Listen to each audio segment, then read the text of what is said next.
I'm Jenny Fortier, staff scientist up in the Forest Lab on the 3rd floor of Science North, and I'm here with Pandora, our gray rat snake. She's one of 2 gray rat snakes we have here. She's one of our newer animals.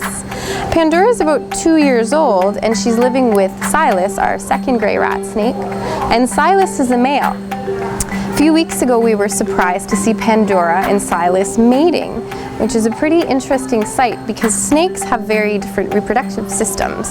Male snakes have something called a hemipenis, which is basically a double penis.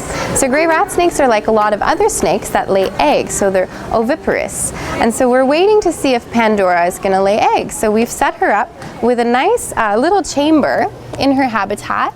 You'll see this at Science North, inside the gray rat snake habitat. We've got a bin here with some moist mulch. So we've created a nice environment for her to lay eggs if she is ready to lay them.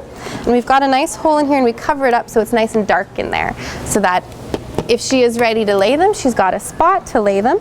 And if she does lay eggs, we'll expect 5 to 30 eggs, and they should hatch sometime midsummer.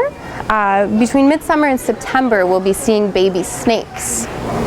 And this is very different from another snake we have at Science North, our garter snakes. Yeah, I've got one of our garter snakes here, and as you'll recognize, this guy doesn't have the typical markings of a garter snake. It's not striped, it's completely black.